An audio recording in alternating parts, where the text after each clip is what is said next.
We are in the Galaxy XR again, and after my Vision Pro Galaxy comparison, a lot of people were asking, how does the Galaxy XR compare to the Quest 3? So we're going to get into a lot of details here today. Now, one caveat is I know gaming is so important on Quest 3 versus the Galaxy XR. I'm going to do what I can to show you some mixed reality gaming, doing some job simulator, hand tracking, etc. I do not have the controllers for the Galaxy XR. I can't get my hands on them right now.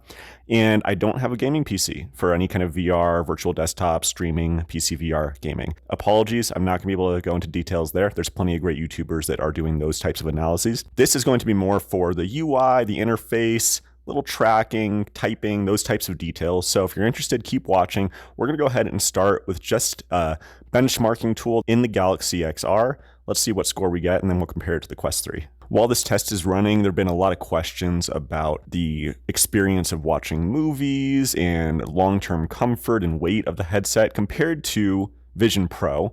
Just so you know, I will be doing a follow-up video on that. That just takes more time. I really want to give you guys a honest and fair opinion on both headsets, and I can't do that on day one. Give me a few more days. I just spent a few hours in the Vision Pro last night testing another head strap, so I'll soon be spending another few hours in this headset doing these sorts of tests, as well as watching some movies, and I will have a follow-up video on that soon. And here are the results for the Basemark Web 3.0 test. You can pause here if you want to read anything in more detail. By the way, just confirming, nothing else was running while I ran this test. The chip in the Quest 3 is the XR2 Gen 2, and the chip in the Galaxy XR is the XR2 Plus Gen 2. What does that mean? They claim a 20% higher CPU clock compared to the Quest 3 and a 15% higher GPU. We'll see what that's like in practice, but that is the stats that they gave us. And here are the Basemark results for the Quest 3. So I'll let you take a pause if you want to look more deeply at those numbers. Now let's talk typing. Here is the Galaxy XR keyboard. Here we can move it wherever we want. Let's say we want to go to Google. And right there immediately, I've noticed this with the Samsung keyboard. Honestly, my theory here is that they just slapped on an Android keyboard into this mixed reality interface and didn't really think much about these inputs or do much testing. I could be wrong, but that's what it feels like when I try to use this keyboard. We're going to try Google again. Okay, we got that. Look very carefully as I tap. Right there is the point where I feel like I should be pressing it, but I feel like I have to go another like half inch or so into the kind of virtual floating keyboard. You might say that's no big deal, whatever, but like when you're actually used to an interface that's a bit smoother in XR for typing, it's a little weird and it just feels off when you're trying to type on this keyboard in comparison. So let's keep going though. And I swear to you, I feel like the E is broken. There's been so many times where I think I'm typing an E and it doesn't work, but we're going to try again. Okay, Google. Let's try something else. I think I accidentally just triggered that AI. Oops. Okay. Maybe we try a different keyword. Let's try my name.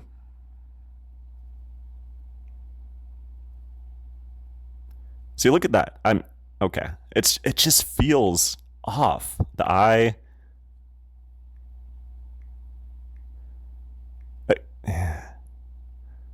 Let's just try to type Galaxy.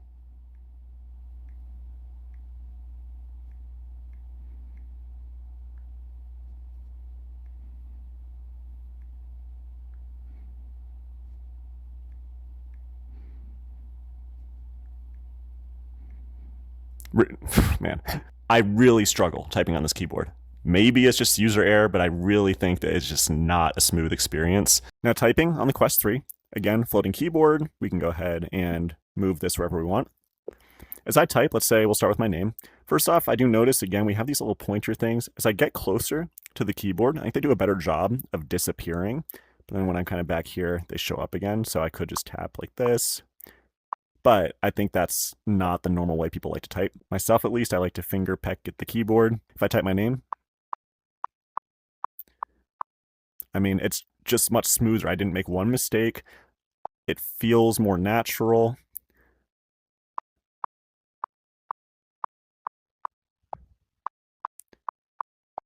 No issue. It's good. Of course, it's going to be a little slow. It's not a real keyboard, but things I noticed compared to the Galaxy XR, when I go to the S, for example, first it highlights right here. That's nice. Watch as I get really close. And there's that little animation. It's like my finger's magnetized to the S. right as I get like half an inch away. And when you're quickly pecking, you kind of feel that more naturally, and it's a good feel. So really typing on Quest 3 definitely wins against the XR. Now let's talk Netflix, pinning screens, YouTube, all of that. If I want to run Netflix, it's great that we have the native app here. And it's going to turn into a black screen if I actually turn on a real movie. But let's just use this standard screen as our test. When I try to move this up against the wall, even with a full range of motion with my arm, it's kind of hard to get it there. That was interesting. Let's see if I start again. Now, see my hand, I'm trying to bring it closer to me, and it won't come super close. Moving the windows, it works. It's fine. It just doesn't feel as natural as other. See, now it works better. It's kind of strange. Like that range of motion, it almost doesn't feel consistent to me. But again, not a big deal. This could be fixed in future updates pretty easily, I'm sure. But let's try to get this against the wall. See, I can't. I got to get up. We want to let's try to cover the TV pretty evenly here. So now we got our screen floating just in front of the TV. And as I move, this is actually perfect to kind of see how the screen moves while it's pinned in a certain location. You can see the frame of my TV on the left. As I move to the left, see how it kind of starts to cover it there? And if I go left and right, it's just floating there. And let's walk closer here. And every step, it's just like this small floating. And then I'm kind of walking, and as I walk forward, it's not too bad, but we see it now kind of looks like it's, let's say, 3 inches into the wall. And as I keep walking, I kind of strafe to the right. You can see it continues to move to the right. And now it looks like it's about 2 feet in front of the wall. Moving left, it moves left. And then as I kind of walk around, it moves to the right. But we're going to sit down again. And all that movement, again, I'm not sure how easy it is to see in the screen recording, but to me, the screen has now moved 1 to 2 feet forward off the wall. And right as I get up, it's now again moving, again, probably 3 inches to the inside the wall. Now you might be watching this thinking, oh, like no big deal, like it's fine, it's a floating screen. But again, it's just like in mixed reality in a premium headset like this, you would expect these, we'll say, simple types of things just to work much smoother. And in this case, I'm not too impressed. As we look at having multiple windows open, I'll just kind of show you what this looks like so we can do a nice comparison. I got a few windows in front of me. It's interesting as I am looking at these right now, they actually do seem quite nicely pinned to my environment. They're not really moving at all as I look around. But let's get up and see if we can come back to the space and they stay like this.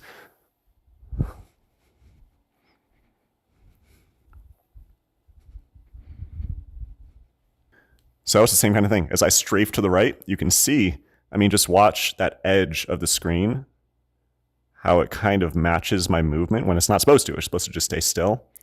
And this whole interface kind of wiggles back and forth as I strafe left and right. But it seems to be doing a better job than that Netflix screen when I'm kind of walking back and forward. Yeah, so I don't know what's going on here, but generally I would say it's a bit better than what we were seeing with like the Netflix against the wall, but it is still feeling a bit wobbly as I kind of move my head and walk back and forth, but it's not the worst thing. With that out of the way, when we are watching something like Netflix or YouTube, it looks great. The colors, the pixels, like I can't even see any pixels. Like it's a very clear screen. It looks fantastic, and you can get right into the content. There's no browser bar, anything like that. You just have a nice floating display. Now let's talk brightness. When I go into the quick settings here, we can see brightness is only half right now. And now this feels great just looking around the room in my headset. Let's put this up to max.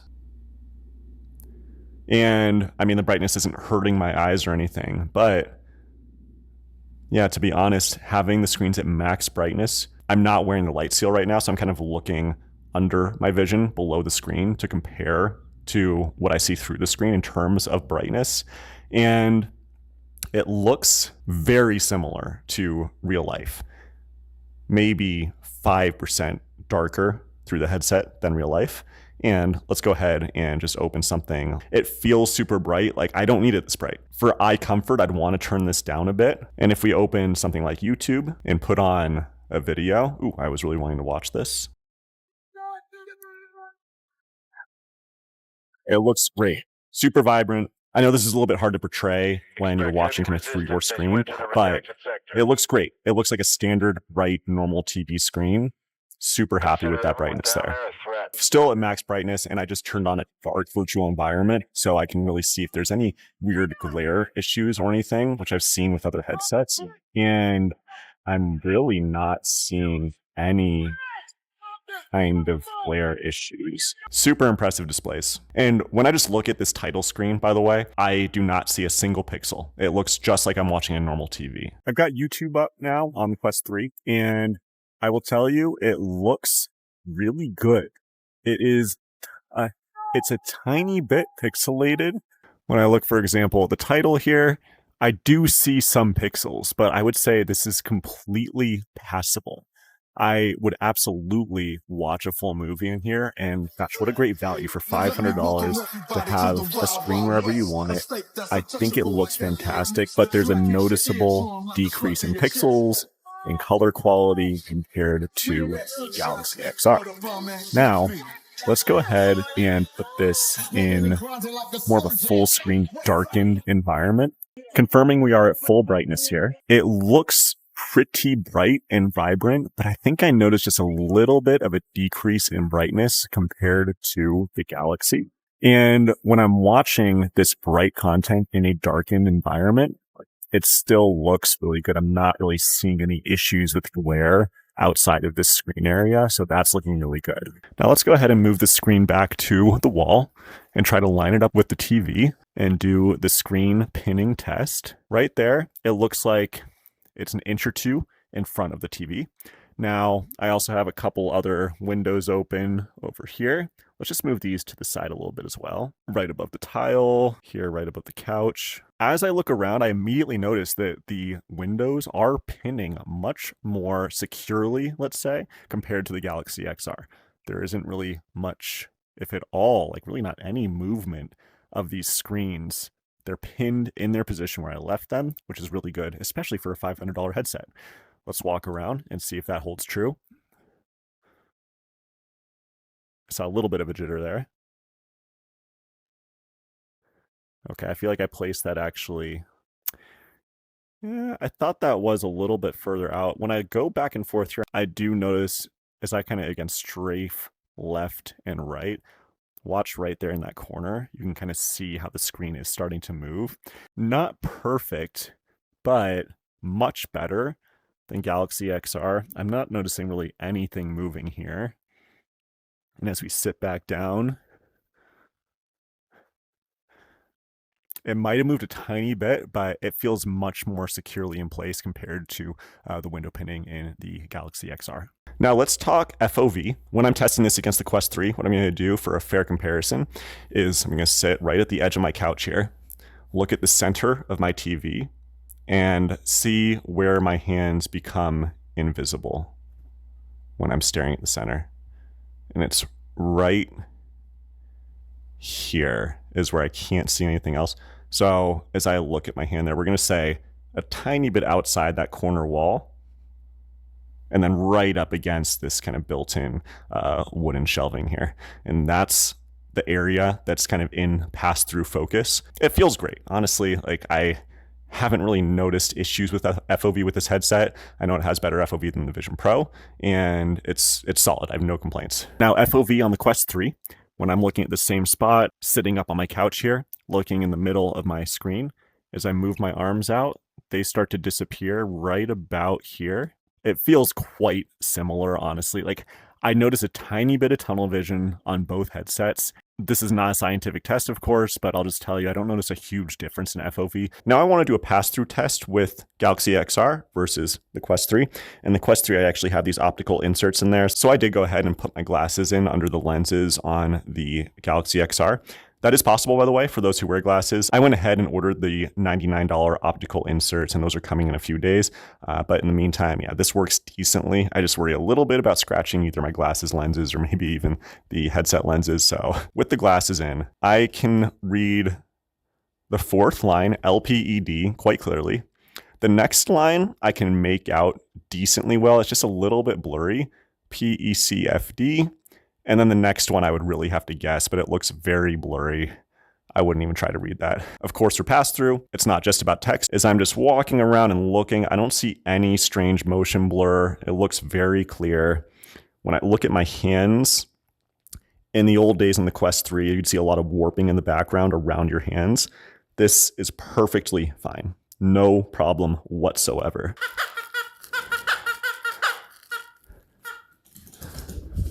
Really good.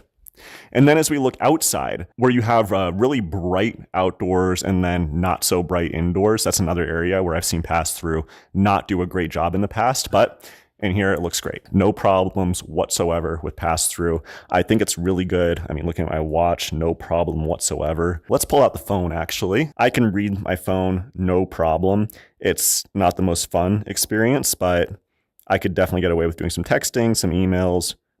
Yeah, it looks pretty good. The colors look a little muted almost, but it looks great. And again, looking at my phone with the background, no problems there. Super happy, honestly, with the pass-through on Galaxy XR. Now let's see what it looks like in the Quest 3. Now doing the same test with the Quest 3 right here against the couch. Got those optical inserts in. That fourth row already looks a bit blurry, but I can confidently say it's LPED.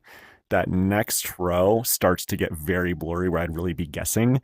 So trying to read this text, noticeably lower quality compared to the Galaxy XR, as expected. And then, of course, looking at warping, walking around. As I look at my hands here, I do notice a tiny bit of warping, but it's gotten so much better over the years. And that goes to show how much software can do, because again, in the early days with Quest 3, it was a mess. And I'm assuming with Galaxy XR, things like window pinning, any improvements in pass-through, a lot can be done with software. As I look outside, when more of this HDR landscape, very bright outside, not as bright here. The outdoor area looks completely washed out. It's not as good quality as I try to look outside, and that's where I start to see a lot of kind of strange warping, especially like this pole right here. It does not look good. As I pull out my phone, when I move it even a little bit, there's like a lot of blurring, like motion blur. And I see a bit of warping behind the phone. It's readable, but I'm straining to read. Like with Galaxy XR, I would not have minded to read a whole article, but I do not want to be reading this in here. Again, I can, and I can look up there. It's a little easier, but not ideal. So given my situation of a lack of a gaming PC and no controllers for the Galaxy XR yet, the best I can do to show you some gaming is going to be Job Simulator and Mixed Reality. They've got a version for Galaxy XR and a version for the Quest 3. So let's get into the Galaxy XR. Okay, so now we are in Job Simulator, looking at the full hand tracking. Let's play around a little bit and see how this feels. As I look at this cartridge here, the text is extremely clear. When I look at like this small percentage sign here, I can barely see a little bit of like jitteriness in the pixels, kind of, but otherwise super clear, nice, good colors, great blacks. Let's get into it. First, I gotta wash my hands.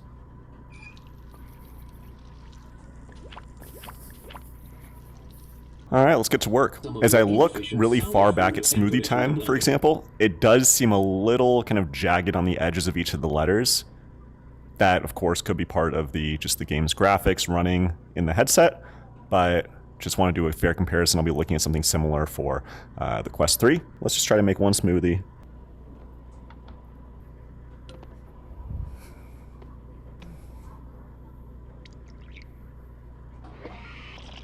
So the tracking is really good. It feels very accurate.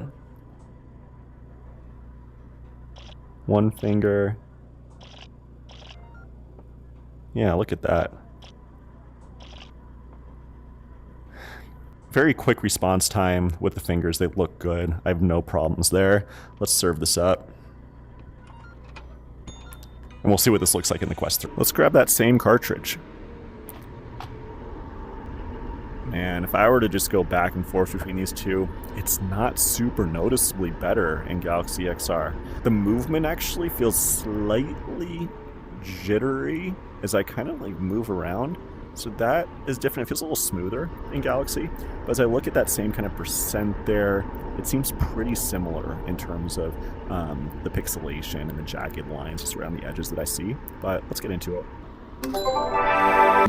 Let's look at the hands more carefully. They look great. Gosh, not even much pixelation.